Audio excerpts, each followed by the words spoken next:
Hi hello welcome to my channel cook with Nisa UK ಫುಡ್ಗೆ ಸ್ವಾಗತ. ನಾನಿವತ್ತು ಮೋಮೋಸ್ ರೆಸಿಪಿನ ತೋರಿಸ್ಕೊಡ್ತಾ ಇದ್ದೀನಿ. ಬನ್ನಿ ಯಾವ ಥರ ಮಾಡೋದು ಮೋಮೋಸ್ ಅಂತ ಹೇಳ್ಕೊಡ್ತೀನಿ. ಇದಕ್ಕೆ ನಾನು ಒಂದು ಆಲೂಗೆಡ್ಡೆ, ಎಲೆಕೋಸು, ಕ್ಯಾಪ್ಸಿಕಮ್, ಈರುಳ್ಳಿ ಮತ್ತು ಟೊಮ್ಯಾಟೊ, ಕ್ಯಾರೆಟು ಇಷ್ಟು ತೊಗೊಂಡಿನಿ. ನಾನು ಟೊಮ್ಯಾಟೊ ಆಪ್ಷನಲ್ಲು, ನಿಮ್ಗೆ ಬೇಕಿದ್ದರೆ ಹಾಕ್ಕೊಳ್ಳಿ, ಬೇಡ ಅಂದರೆ ಬಿಡ್ರಿ. ನಾನಿಲ್ಲಿ ನೀಟಾಗಿ ತರಕಾರಿನ ಸಣ್ಣದಾಗಿ ಕಟ್ ಮಾಡ್ಕೊಂಡಿದ್ದೀನಿ. ಈ ಥರ ಕಟ್ ಮಾಡಿ ಇಟ್ಟಿರುವಂಥ ತರಕಾರಿ ನೋಡಿ, ಇಷ್ಟೂ ಕೂಡ ನಾನು ಸಣ್ಣದಾಗಿ ಕಟ್ ಮಾಡಿರುವಂಥ. ಇವಾಗ ಹಿಟ್ಟನ್ನು ಕಲಿಸ್ಕೊಂಡ್ಬಿಡೋಣ. ಈರುಳ್ಳಿನೂ ಕೂಡ ಸಣ್ಣದಾಗಿ ಕಟ್ ಮಾಡಿದ್ದೀನಿ. ಹಸಿಮೆಣ್ಸಿನ್ಕಾಯಿ ಹಾಕ್ಕೊಂಡಿದ್ದೀನಿ. ಇಲ್ಲಿ ಮೈದಾ ಹಿಟ್ಟು ತೊಗೊಂಡಿದ್ದೀನಿ. ನಾನು 1/4 kg ಮೈದಾ ಹಿಟ್ಟು, ಸ್ವಲ್ಪ ಎಣ್ಣೆ, ನೀಟಾಗಿ ಮಿಕ್ಸ್ ಮಾಡ್ಕೊಳ್ಳೋಣ. ಇದನ್ನು ಮಿಕ್ಸ್ ಮಾಡ್ಕೊಂಡಾದಮೇಲೆ ಸ್ವಲ್ಪ ನೀರು ಹಾಕಿ ಕಲಸಿ ಒಂದು 1/2 hour ನೆನೆಯೋಕ್ಕೆ ಬಿಟ್ಬಿಡೋಣ. ಮುಂಚೆನೇ ನಾನು ಒಂದು ಸರ್ತಿ ಮೋಮೋಸ್ ವಿಡಿಯೋನ ಹಾಕಿದ್ದೀನಿ. ಇವಾಗ ಮತ್ತೆ ಒಂದು ಸರ್ತಿ ತೋರಿಸ್ಕೊಡ್ತಾ ಇದ್ದೀನಿ. ಇದಕ್ಕೆ ನಾನು ತಣ್ಣೀರೇ ಹಾಕೋತಾ ಇದ್ದೀನಿ. ನೀವು ಬೇಕಂದರೆ ಒಂದು ಸ್ವಲ್ಪ ಉಗುರು ಬೆಚ್ಚ ನೀರು ಕೂಡ ಹಾಕ್ಕೋಬೋದು. ಉಗುರು ಬೆಚ್ಚಿಗೆ ನೀರು ಹಾಕಿದ್ರೂ ಕೂಡ ತುಂಬ ಸಾಫ್ಟ್ ಆಗುತ್ತೆ, ಹಿಟ್ಟು ಬೇಗ ನೆನೆಯುತ್ತೆ. 1/2 hour ನೆನೆಯೋಕೆ ಇಡೋಕ್ಕೆ ಅವಶ್ಯಕತೆ ಇರಲ್ಲ. ನೀವು 10 ನಿಮಿಷ ಬಿಟ್ಟರೆ ಸಾಕು. ನೀಟಾಗಿ ನಾದ್ಕೋಬೇಕು. ಹಿಟ್ಟನ್ನು ಗಟ್ಟಿಯಾಗಿ ನಾದಿ ಮುಚ್ಚಿ ಸೈಡಲ್ಲಿ ಎತ್ತಿಟ್ಕೋಬೇಕು.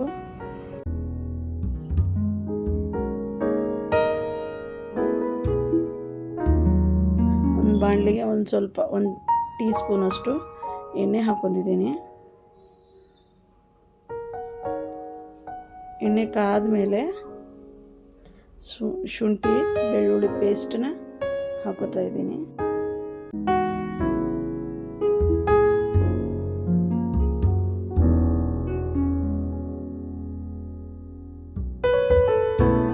ಇವಾಗ ಇದಕ್ಕೆ ನಾನು ಕಟ್ ಮಾಡಿ ಇಟ್ಟಿರುವಂಥ ಈರುಳ್ಳಿನ ಹಾಕೋತಾ ಇದ್ದೀನಿ. ನಮ್ಮನೆ ಹತ್ರ ಕೋಗಿಲೆ ಕೂತಿದೆ, ತುಂಬಾ ಕೂಗ್ತಾ ಇದೆ ಕೋಗಿಲೆ.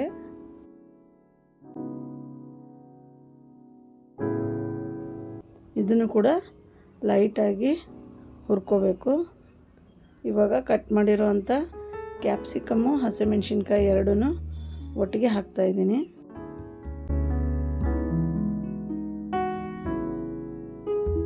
ಎಲ್ಲನೂ ಕೂಡ ಹಾಕ್ಕೊಂಡು ಅರ್ಧ ಅಂದರೆ 1/4 ಭಾಗದಷ್ಟು ಕುಕ್ಕಾದರೆ ಸಾಕು.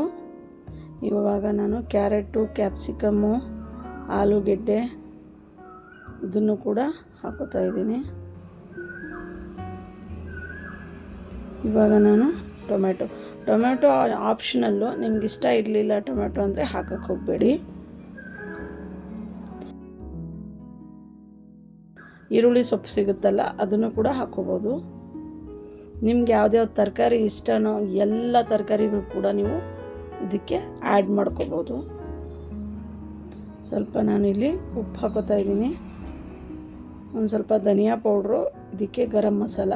ನಾನು ಯಾವುದೇ ಸಾಸ್ ಯೂಸ್ ಮಾಡ್ತಾ ಇಲ್ಲ.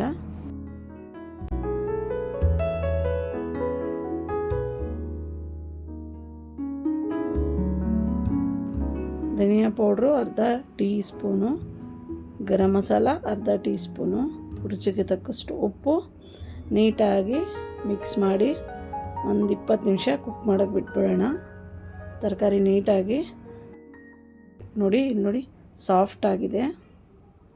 ಇವಾಗ ಇದು ತಣ್ಣಗಾಗೋಕ್ಕೆ ಸೈಡಿಗೆ ಎತ್ತಿಟ್ಕೊಳ್ಳೋಣ. ಇವಾಗ ಹಿಟ್ಟು ಕೂಡ ಚೆನ್ನಾಗಿ ನೆಂದಿದೆ. ಒಂದು ಸ್ವಲ್ಪ ಹಿಟ್ಟು ಹಾಕ್ಕೊಂಡು ನೀಟಾಗಿ ಚಪಾತಿ ಥರನೇ ಲಟ್ಟಿಸ್ಕೊಳ್ಳೋಣ.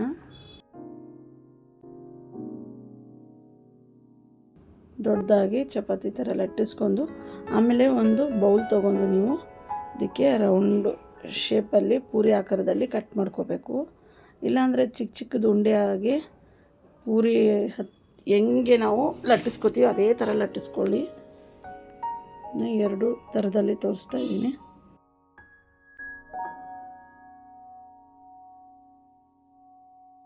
ನೋಡಿ ಈ ಥರ ಬೌಲಿಂದ ಕಟ್ ಮಾಡಿ ಮೋಮೋಸ್ ಮಸಾಲೆ ಸ್ಟಫಿಂಗ್ನ ನಾನು ಇದರಲ್ಲಿ ಫಿಲ್ ಮಾಡ್ಕೋತಾ ಇದ್ದೀನಿ.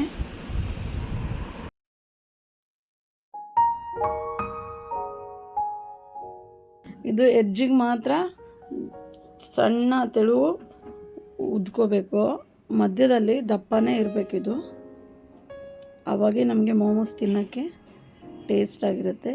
ನೋಡಿ ಇಲ್ಲಿ ನಾನು ಮಾಡಿಟ್ಟಿರುವಂಥ ತರಕಾರಿ ಮಸಾಲೆನ ಇದರೊಳಗೆ ಹಾಕಿ ಫಿಲ್ ಮಾಡ್ತಾಯಿದ್ದೀನಿ. ನೀವು ಯಾವ ಆಕಾರಕ್ಕೆ ಬೇಕಾದರೂ ಮೋಮೋಸ್ನ ರೆಡಿ ಮಾಡ್ಕೊಳ್ಳಿ. ಎಡ್ಜಲ್ಲಿ ಸ್ವಲ್ಪ ನೀರನ್ನು ಹಾಕೋತಾ ಇದ್ದೀನಿ. ನೋಡಿ ಈ ಥರನ ಮೋಮೋಸ್ ರೆಡಿ ಮಾಡ್ಕೋತಾ ಇದ್ದೀನಿ.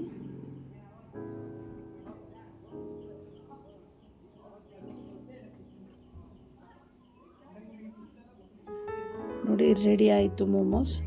ಇದೇ ಥರ ನಾವು ಎಲ್ಲ ಮೋಮೋಸ್ನ ಫಿಲ್ ಮಾಡಿಕೊಂಡು ರೆಡಿ ಮಾಡ್ಕೊಳ್ಳೋಣ.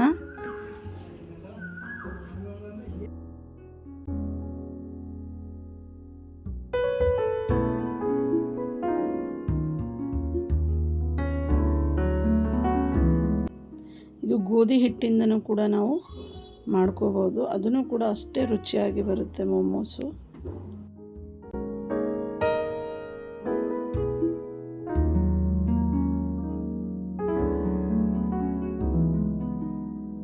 ತರಕಾರಿ ಎಲ್ಲ ಕಟ್ ಮಾಡ್ಕೊಂಡು ಇಟ್ಕೊಂಡ್ರೆ ಬೇಗನೆ ನಾವು ಮಾಡ್ಕೋಬೋದು. ಫಿಲ್ಲಿಂಗ್ ರೆಡಿ ಮಾಡಿ ಇಟ್ಕೋಬೇಕಷ್ಟೇ.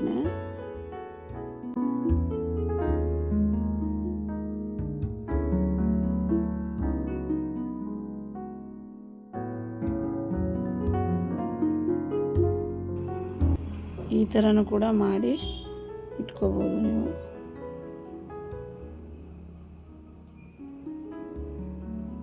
ಈ ಶೇಪ್ ಕೂಡ ಮಾಡಿ ತಗೋಬೋದು.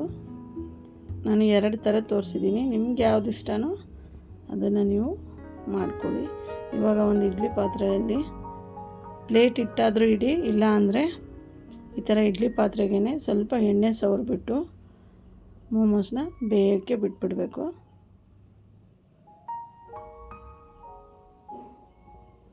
ಒಂದು 15ರಿಂದ 20 ನಿಮಿಷ ಬೇಯಕ್ಕೆ ಬಿಡಿ. ಇದು ನೀಟಾಗಿ ಕರೆಕ್ಟಾಗಿ ಸ್ಟೀಮ್ ಆಗುತ್ತೆ. ಇವಾಗ ಕ್ಲೋಸ್ ಆಗಿದೆ ನೋಡಿ, ಬೇಯಕ್ಕೆ ಬಿಟ್ಟಿದ್ದೀನಿ. ಇವಾಗ 15ರಿಂದ 20 ನಿಮಿಷ ಆಗಿದೆ. ಸ್ಟವನ್ನು ಆಫ್ ಮಾಡಿ ನೋಡಿ, ಬೆಂದಿದೆ, ಮೋಮೋಸ್ ರೆಡಿಯಾಗಿದೆ. ಇವಾಗ ನಾನು ಒಂದು ಪ್ಲೇಟಿಗೆ ಹಾಕಿ ನಿಮಗೆ ಸರ್ವ್ ಮಾಡಿ ತೋರಿಸ್ತಾ ಇದ್ದೀನಿ. ಇದಕ್ಕೆ ಕೆಚಪ್ಪು ಕೂಡ ಯೂಸ್ ಮಾಡಿ, ಇಲ್ಲ ಅಂದರೆ ನೀವು ಮನೆಯಲ್ಲೇ ಮೋಮೋಸ್ ಚಟ್ನಿ ಕೂಡ ಮಾಡ್ಕೋಬೋದು. ಅದ್ರದ್ದು ಕೂಡ ನಾನು ತೋರಿಸಿದ್ದೀನಿ ವಿಡಿಯೋ.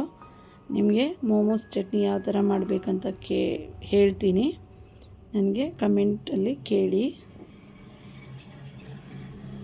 ಒಂದು ಪ್ಲೇಟಲ್ಲಿ ಹಾಕಿ ಟೊಮೊಟೊ ಕೆಚಪ್ ಇಲ್ಲ ಮೇಯೋನೀಸ್ ಇಲ್ಲ ಸೇಜ್ವಾನ್ ಚಟ್ನಿ ಯಾವುದ್ರ ಜೊತೆ ಆದರೂ ನೀವು ತಿನ್ಕೋಬೋದು, ಇಲ್ಲ ಹಾಗೇನೂ ಕೂಡ ನೀವು ತಿನ್ಬೋದು. ರೆಡಿಯಾಗಿದೆ ವೆಜಿಟೇಬಲ್ ಮೋಮೋಸ್. ಇದು ಚಟ್ನಿ ಮಾಡಿರೋದು. ಇದು ರೆಸಿಪಿ ಬೇಕಾದರೆ ನನಗೆ ಕಮೆಂಟ್ ಮಾಡಿ, ಮನೆಯಲ್ಲೇ ಪ್ರಿಪೇರ್ ಮಾಡಿರುವಂಥ ಚಟ್ನಿ. ನಿಮ್ಮ ಮನೇಲೂ ಒಂದು ಸರ್ತಿ ಟ್ರೈ ಮಾಡಿ ಟೇಸ್ಟ್ ಮಾಡಿ ಕಮೆಂಟ್ಸಲ್ಲಿ ಹೇಳಿ. ನಿಮ್ಮ ಮನೇಲಿ ಮಾಡಿದಾಗ ಮೋಮೋಸ್ ಯಾವ ಥರ ಬಂದಿತ್ತು ಅಂತ ಹೇಳಿ. ಇದೇ ಥರ ನನ್ನ ಚಾನಲ್ನ ಫಾಲೋ ಮಾಡಿ, ನಿಮ್ಮ ಫ್ಯಾಮಿಲಿ ಆ್ಯಂಡ್ ಫ್ರೆಂಡ್ಸ್ಗೆ ಶೇರ್ ಮಾಡಿ. Thank you so much.